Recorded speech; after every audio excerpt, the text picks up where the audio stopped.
আজকের ক্লাসে আমরা শুরু করব ডিমাল্টিপ্লেক্সার। ডিমাল্টিপ্লেক্সার জিনিসটা কি?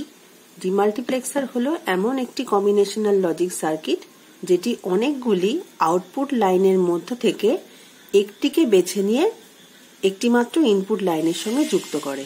অর্থাৎ ডিমাল্টিপ্লেক্সারের কাজটা কি? অনেকগুলো আউটপুট থাকবে, এবার যে ইনপুট একটাই, সেটা কোন আউটপুটে যাবে সেটা নির্ভর করবে, মানে সেটাই ঠিক করে দেবে ডিমাল্টিপ্লেক্সার। দেখো এখানে তাহলে যদি আমরা ডিমাল্টিপ্লেক্সারের ব্লক ডায়াগ্রাম আঁকি, দেখতে পাচ্ছি আমরা অনেকগুলো আউটপুট আছে। এবার ইনপুট থাকবে কিন্তু একটা। এই ইনপুটটা কোন আউটপুটের মধ্যে দিয়ে যাবে সেটাই হচ্ছে ডিমাল্টিপ্লেক্সারের কাজ। অর্থাৎ আমরা যে মাল্টিপ্লেক্সার দেখেছিলাম, ডিমাল্টিপ্লেক্সার কিন্তু সেটার পুরো অপোজিট। মাল্টিপ্লেক্সারে আমরা দেখেছিলাম যে অনেকগুলো ইনপুট থাকছিল, সেই ইনপুটগুলোর মধ্যে যে কোনো একটা ইনপুট আউটপুট লাইনের মধ্যে দিয়ে যাচ্ছিল। এবার কে যাবে সেটা ঠিক করে দিচ্ছিল এই সিলেক্ট লাইনগুলো। আর এখানে এই একটাই ইনপুট, সেটা কোন আউটপুটের মধ্যে দিয়ে যাবে সেটাকে ঠিক করে দেবে সিলেক্ট লাইনগুলো। অর্থাৎ এটুকু আমরা বুঝলাম যে এখানে আউটপুট থাকবে অনেকগুলি আর একটি মাত্র থাকবে ইনপুট লাইন। এবার দেখো মাল্টিপ্লেক্সারকে আমরা দেখেছিলাম বলা হতো ডেটা সিলেক্টর, কারণ ইনপুটগুলোর মধ্যে একটাকে সিলেক্ট করতো। ডিমাল্টিপ্লেক্সারকে বলা হয়ে থাকে ডেটা ডিস্ট্রিবিউটর। অর্থাৎ এই যে ডেটাটা আসছে এটা ডিস্ট্রিবিউট হচ্ছে, কোনটার মধ্যে ডিস্ট্রিবিউট হবে সেটা সিলেক্ট লাইন সিলেক্ট করে দেবে। আউটপুট লাইনকে ইনপুট লাইনের সঙ্গে যুক্ত করার জন্য কন্ট্রোল লাইন বা সিলেক্ট লাইন সেগুলো থাকে। এবার কিভাবে কি কাজ হয় সেটা আমরা পরবর্তীকালে জানছি। শুধু জানি যে এই যে আউটপুট, ইনপুট আর সিলেক্ট লাইন বা কন্ট্রোল লাইন, এর সংখ্যাটা কিন্তু ওই মাল্টিপ্লেক্সারের সংখ্যার মতোই, মানে ফিক্সড, যে কোনো সংখ্যা কিন্তু হতে পারে না। তাহলে এদের মধ্যে যে সম্পর্কটা সেটা একটু জেনে নেওয়া যাক। আউটপুট লাইনের সাথে কন্ট্রোল লাইনের কি সম্পর্ক? দেখো এটার কাজ হচ্ছে মাল্টিপ্লেক্সারের বিপরীত। আমরা মাল্টিপ্লেক্সারে দেখেছিলাম 4:1 বা 4x1 মাল্টিপ্লেক্সার, মানে চারটে থাকতো ইনপুট, একটা থাকতো আউটপুট। এখানে কিন্তু জাস্ট উল্টোটা, এখানে কিন্তু আমরা বলবো 1x4 ডিমাল্টিপ্লেক্সার। অর্থাৎ একটা ইনপুট থাকবে, চারটে আউটপুট থাকবে। নামটা কিন্তু এরকম ভাবে লিখতে হবে। আচ্ছা, ইনপুট লাইন সবসময়ই একটা, কন্ট্রোল লাইন বা সিলেক্ট লাইন যদি n খানি হয় তাহলে আউটপুটের সংখ্যা হবে 2n। এবার আউটপুটকে যদি আমরা m দিয়ে দেখি তাহলে m = 2n।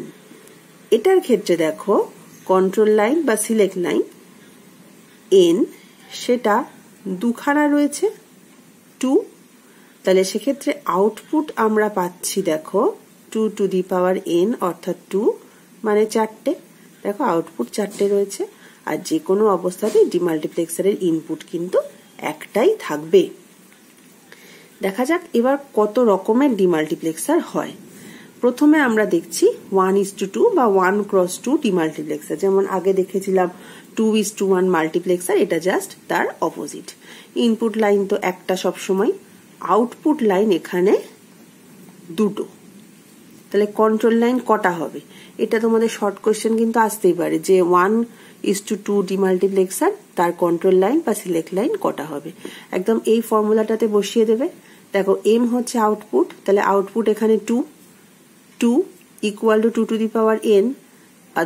দুদিকটা যদি কম্পেয়ার করো বুঝতেই পারছো 2n হলেই সেটা 2 হবে, তার মানে n এর মানটা হবে 1, অর্থাৎ n এখানে কিন্তু হবে 1। অর্থাৎ 1:2 ডিমাল্টিপ্লেক্সার যেটা, সেটার ছবি যদি আমরা আঁকি, ব্লক ডায়াগ্রাম আর কি, একটা ইনপুট, দুটো আউটপুট, সিলেক্ট লাইন বা কন্ট্রোল লাইন হবে একটা। এটা ইনপুট ধরো i নাম দিলে, দুটো আউটপুট O0 O1 নাম দিলে, সিলেক্ট লাইন S নাম দিলে। এটা গেল 1:2 ডিমাক্স।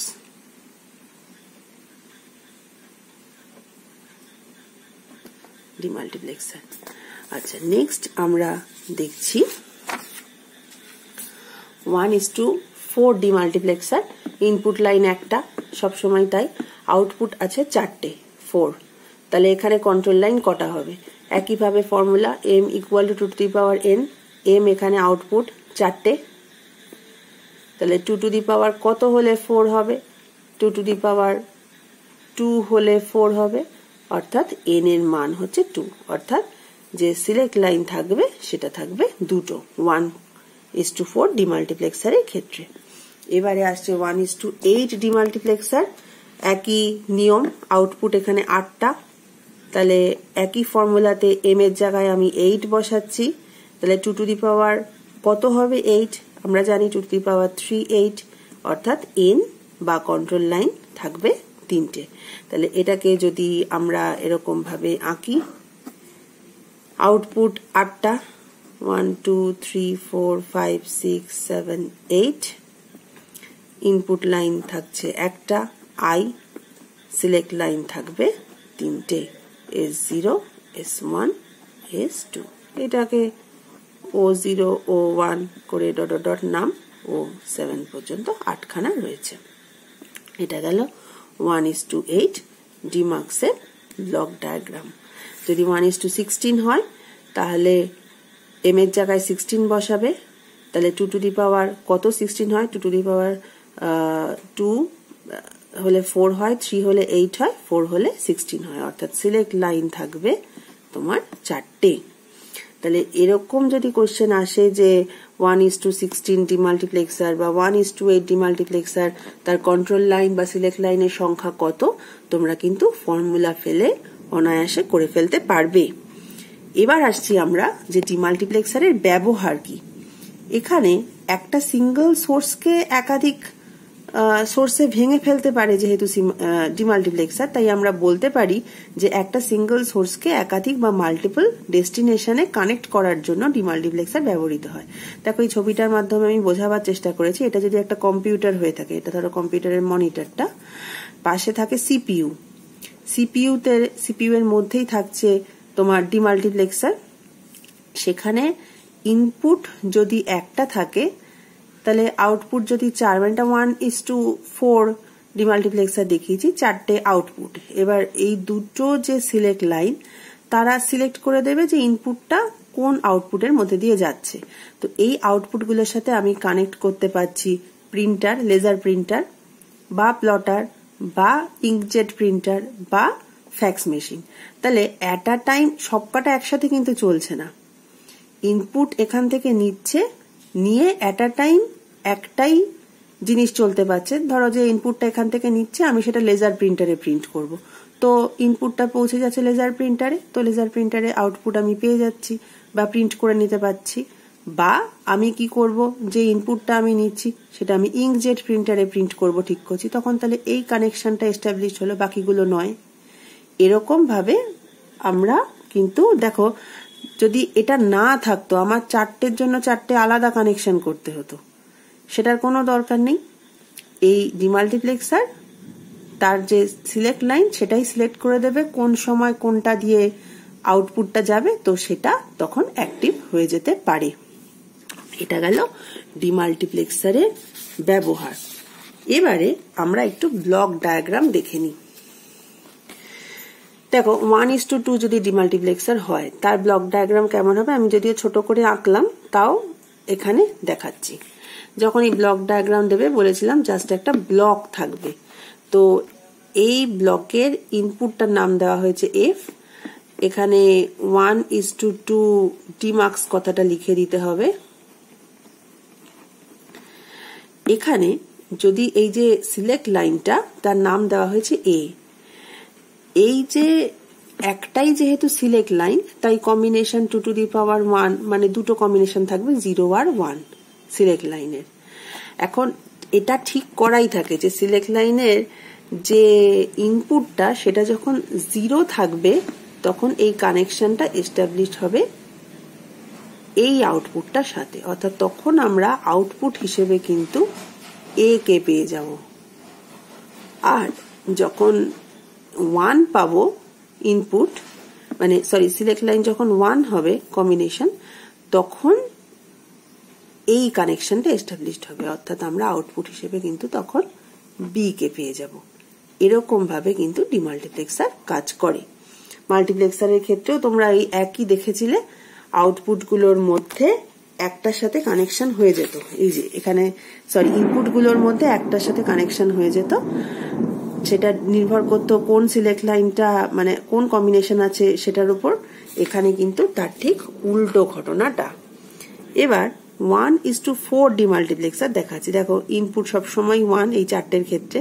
এখন কোশ্চেন আছে চারটে আমি কেন আঁকলাম, তার কারণ হচ্ছে 1:4 এর ক্ষেত্রে আমরা দেখেছি দুখানা সিলেক্ট লাইন, তো দুটো যদি সিলেক্ট লাইন থাকে তাহলে 2 to the power 2 মানে চারটে কম্বিনেশন হবে। তো এই সিলেক্ট লাইনগুলোর নাম যদি আমি এ আর বি দিই, তাহলে এই চারটে কম্বিনেশন 0 0 0 1 1 0 1 1। দেখো আমি লিখেছি 0 0 0 1 1 0 1 1। এখন এটা ডিফাইন থাকে যে যখন এটা 0 0 থাকবে তখন কানেকশনটা এস্টাবলিশড হবে এ এর সাথে, অর্থাৎ আউটপুট হিসেবে তখন আমি পাবো কিন্তু এ তে, অর্থাৎ এই যে ইনপুটটা এটা আউটপুটের মধ্যে দিয়ে বেরিয়ে আসবে, এটা তখন অ্যাক্টিভ হয়ে যাবে। এখানে যখন 0 1 কম্বিনেশন তখন কিন্তু এই বি এর সাথে কানেকশনটা এস্টাবলিশড হবে, অর্থাৎ বি তখন অ্যাক্টিভ হয়ে যাবে। যখন 1 0 তখন সি অ্যাক্টিভ হয়ে যাবে, আর যখন 1 1 তখন ডি এর মধ্যে দিয়ে যাবে আউটপুট। তাহলে তখন এখানে আমি ডি বরাবর ইনপুটটা আউটপুট হিসেবে বেরিয়ে আসবে। এইটা গেল ডিমাল্টিপ্লেক্সার সম্পর্কে প্রাথমিক ধারণা। এখন তোমাদের সিলেবাসে এটাই রয়েছে 1:4 ডিমাল্টিপ্লেক্সার, সেটা সম্পর্কে ডিটেলে পরের ক্লাসে আলোচনা করব।